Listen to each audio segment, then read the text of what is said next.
Hello friends! We continue to monitor events on the front lines in Ukraine and Russia, as well as the news that unfolded in the past 24 hours.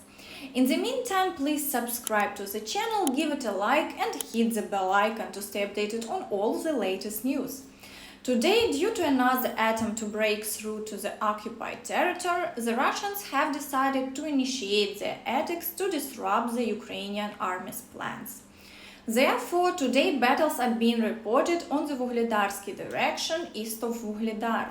It seems that the occupiers have chosen to break through the fields. Their exact objective is not yet clear, but offensive actions are also taking place in Novomykhailivka, indicating the occupiers' intentions to advance further, rather than just holding a defensive position. However, the Ukrainian armed forces are not deterred by this, and reports of new attacks in the Staromayorsk area have been received. Unfortunately, there are no reports of new liberated settlements in the Zaporizhia direction yet. All the offensive actions from the Ukrainian side are known in the Orykhov area.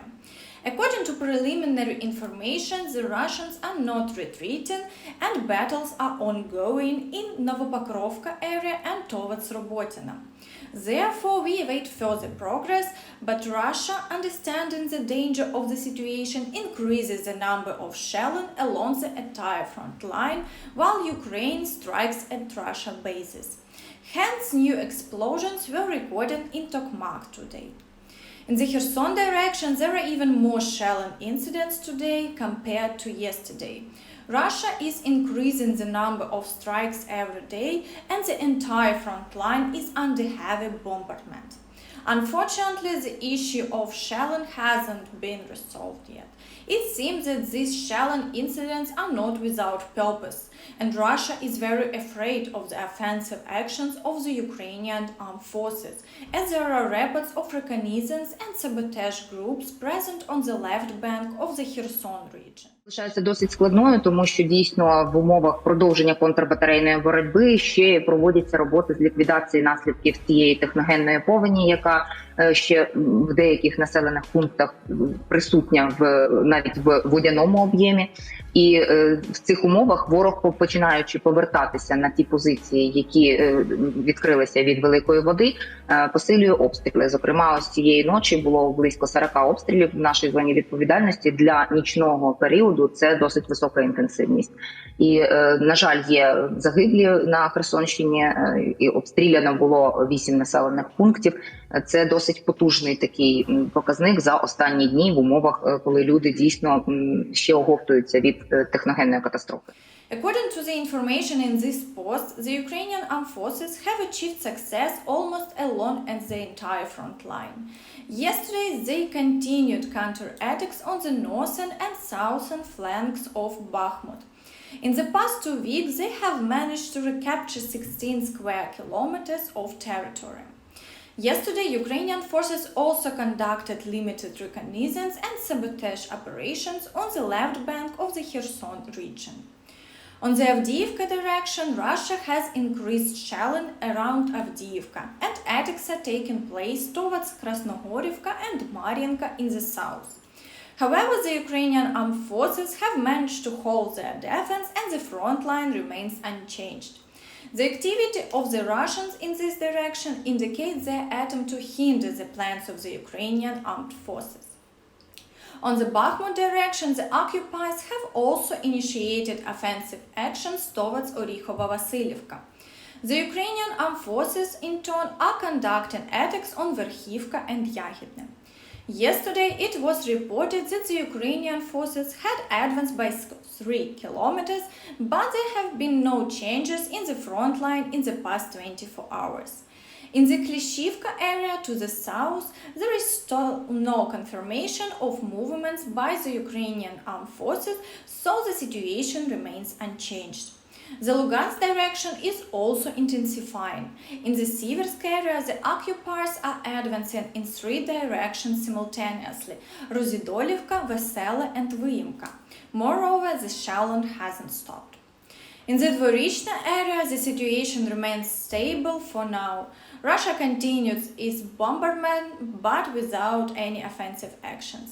However, in the Svatova area, after a long lull, offensive actions have started towards Stelmachivka, and shelling along the entire front line persists. Furthermore, there is a high number of shelling incidents from Russian territory targeting villages near the front in the Chernihiv, Sumy, Kharkiv regions. Russia continues to actively shell Kiev in an attempt to force negotiations. 6 Kinzhal hypersonic missiles, 6 Caliber cruise missiles, and 2 reconnaissance drones have been intercepted. It is evident that Russia is dissatisfied with the actions of the Ukrainian armed forces on the front and is resorting to using their most powerful missiles in their possession, although it is not helping them achieve their goals.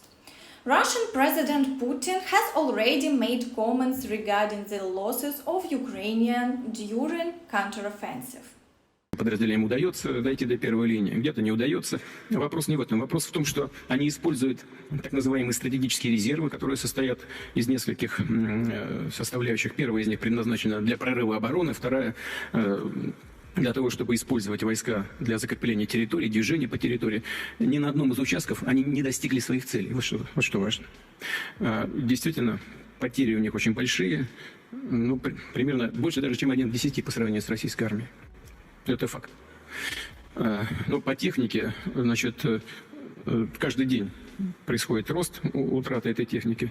Где-то сейчас на сегодняшний день 186 танков потеряно украинской армии и 186, по-моему, да. 186 и 418 бронемашин различного класса. Clearly, he, along with his ally, the president of Belarus, doesn't understand the true situation. But that's not surprising, as Putin is trying to publicly claim that Ukraine started the war. Отказались от урегулирования мирными средствами. И это вынудило нас использовать вооруженные силы в попытке прекратить эту войну. Мы-то знаем, с чего все началось. Это же не мы водили за нос наших партнеров, а они, как выяснилось, подписывая Минские соглашения, не собирались ничего сделать. И публично совсем недавно об этом сказали, признались, по сути.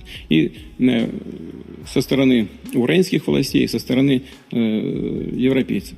Публично об этом сказали. Let's not forget that the truth is on Ukraine's side, and the number of failures the Russians are experiencing is increasing. Even their president is struggling to cope with it. There is also an interesting piece of news.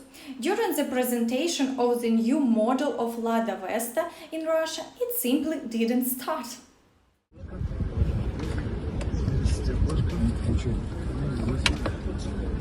Кнопку «Открыть» нажмите, пожалуйста. Угу. И тормоз, и кнопку.